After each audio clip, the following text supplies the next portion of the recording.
apple coleslaw is delicious. Although I first had this salad in Bariloche, Argentina, nobody there had a name for it. So the best way I can describe it is as a sweet apple coleslaw. If you're tired of the standard coleslaw recipe and you want something different, give this a try. This apple coleslaw recipe is incredibly delicious. I first had this coleslaw in the city of Bariloche in southern Argentina. It was incredible. From the first bite I took, I said, I have to learn how to make this. I asked my friend if there was a name for this salad, and he said no, but that a lot of the families in Bariloche make this salad. So I guess it will go without a name. That is why I'm calling this apple coleslaw. It's similar to a Waldorf salad, but not quite. I think it might have a German origin because a lot of people in Bariloche are German. So if anyone has any input as to what the name of this is, please let me know. As you saw in the grated carrot salad recipe video, Argentine people love to shred vegetables on a cheese grater. So that's how this recipe is starting out. I'm going to grate an apple, and grate some carrots, and chop some red cabbage. In terms of the apple, I would use a sweet apple. I'm using Fuji. I've used Gala. Red Delicious would probably be okay as well, but not Granny Smith and probably not Golden Delicious either. I think this works best with a really sweet apple. The carrots, I'm not going to peel them. If you want to, feel free. And the apple, I'm not going to peel either. I've made it both ways, and honestly, it's less quilombo to just grate the apple without peeling it. The red cabbage, you can just take a knife and chop the whole head of cabbage, but I don't use a ton of red cabbage, and it does have a long shelf life. So what I do is I just peel back the outer leaves and peel off some of the leaves inside. I wash them, and then when it's time to cut them, I just roll them up like that. So the first order of business is to grate the apple. It's really difficult to give you exact measurements with this because not all apples are the same size, not all carrots are the same size.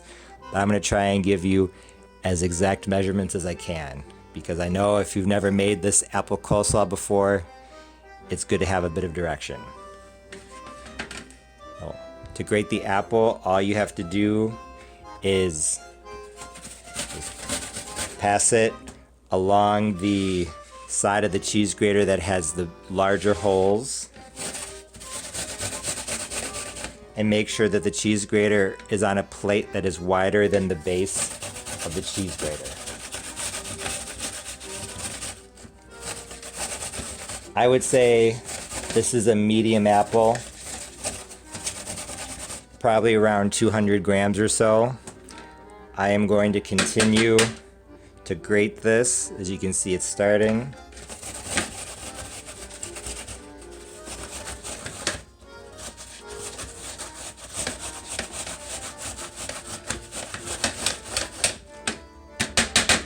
Once it's done, I will bring you back. I just finished grating the apple. Make sure to clean the apple shreds from inside and from the front as well. To clean the grater, I would run this underwater in the very near future because once these bits of apple dry, it gets harder to clean. But I'm going to grate the carrot next, so I'm going to clean it after that. This apple, you can see it's been maybe 2 minutes. It's already starting to turn brown, so make sure you drizzle some lemon juice over. Not a ton, I would say this is probably 1 teaspoon, a quarter of a lemon. And this apple, I'm guessing it's probably 3/4 of a cup. I'll see if I can get my measuring cup and I can tell you. I just measured this quickly in my measuring cup. I think this is somewhere between, like I said, 3/4 of a cup, maybe a cup of grated apple. And I decided to put all the lemon juice on it. So the juice of half of a small lemon, I'm saying about 1 tablespoon. Now I'm going to grate some carrot. I'm going to use the smaller carrot. I'm going to grate this on the cheese grater. Takes a bit of elbow grease, but that's okay.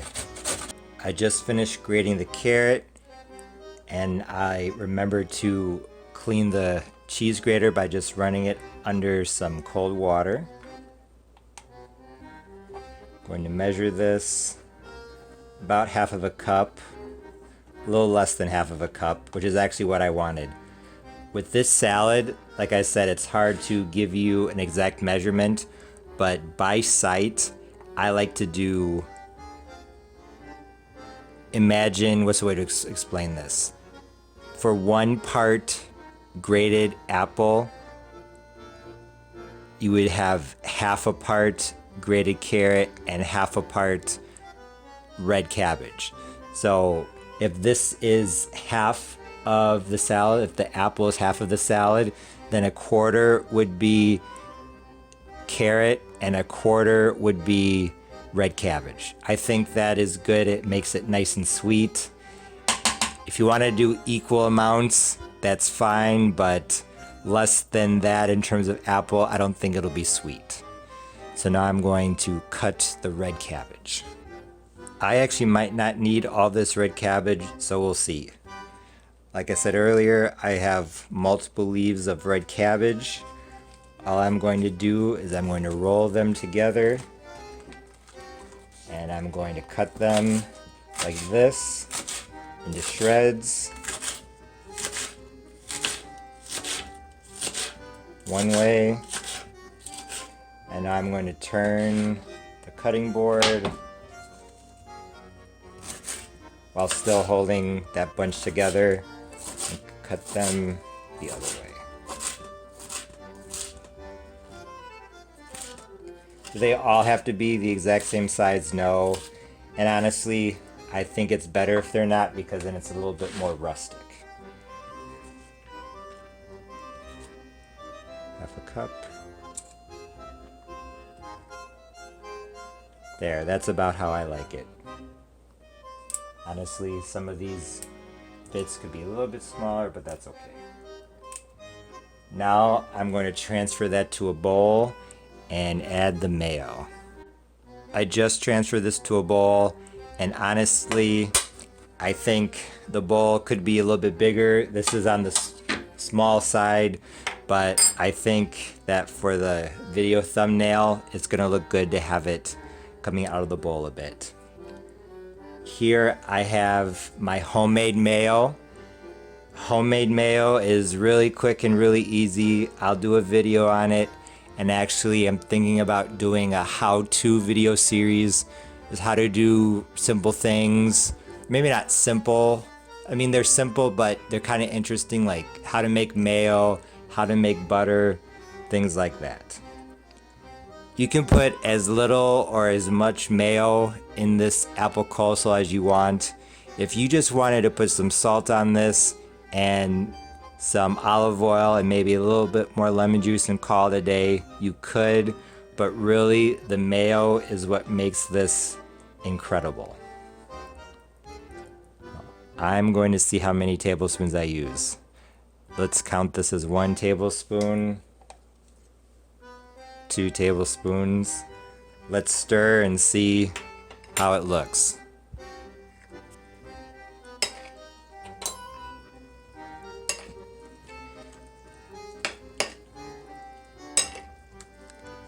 This, I think, would be delicious in most things, pretty much anything. If you make maybe pulled pork sandwiches and you're tired of normal coleslaw, you might want to give this a try. If you use this coleslaw as a substitute for, lack of a better way of describing it, normal American coleslaw at a picnic or with barbecue or something, please let me know what you think of it. As you can see, that wasn't quite enough, so I'm going to try 3 tablespoons.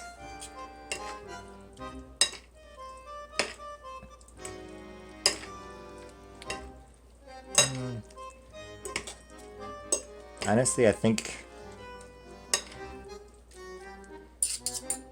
that could be enough. I'm going to add half of a tablespoon more. So we'll say 3.5 tablespoons of mayo. But once again, we'll say 4 tablespoons. 4 tablespoons of mayo, depending on how white you want this to look, how creamy you want it to look.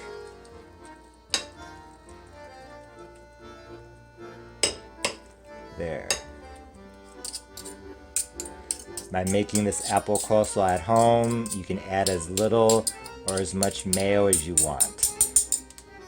And if you make the mayo homemade, you can use olive oil, coconut oil, avocado oil, whatever type of oil you want to use. If you have fresh Fuji apples or any other type of sweet apple, that would be good. Here's my Argentinian apple coleslaw. Like I said, I had this in Bariloche, and if anyone knows what this is called, please let me know. For lack of a better way of describing it, I'm going to call it apple coleslaw. So enjoy. This apple coleslaw is incredibly delicious. What makes it so good is a combination of flavors and textures. The apple and carrot make it sweet, but the lemon gives it a nice bit of tartness. The red cabbage adding a nice bit of crunch. The mayo adds a creaminess that contrasts very nicely with the crunch of the red cabbage. Everything coming together to create an incredible sensation in your mouth. In addition to the flavor, it's very colorful, the purple cabbage really making it pop. Like I said earlier, if you're looking for a new coleslaw recipe, you should definitely give this sweet apple coleslaw a try. I actually don't eat a lot of normal American coleslaw. This apple coleslaw is my go-to recipe when I want something cool, refreshing, sweet, tart, and crunchy. It's great as a side dish for Argentine steak dinners or barbecue. So I don't see why it wouldn't be appropriate with a normal American barbecue as well. Or perhaps fried chicken, fried fish. Honestly, I think this side dish is really versatile, so you could eat it with almost anything, or maybe even on its own. It's that good. My recommendation is to make it and then let it sit for 10 or 15 minutes so that the flavors can combine. I know I mentioned the city of Bariloche very briefly in the video, so I wanted to touch on that quickly. Its full name is San Carlos de Bariloche, and it's located in southern Argentina near the border with Chile. The city is named after Carlos Weiderhold, an ethnic German from Chile who crossed the Andes in the early 1900s and set up a trading post. Located on the shores of Lake Nalhuapi, Bariloche is one of Argentina's most visited cities. I'll be talking more about it in the future, because it is absolutely breathtakingly beautiful. Thanks for watching. If you liked this video, please be sure to like, share, comment, and subscribe. For more information about Argentinian food and Southern recipes, please visit my website, parnallthechef.com, and be sure to follow me on social media. Right now, I'm most active on Twitter and Instagram. Once again, thanks for watching. See you next time. Bye.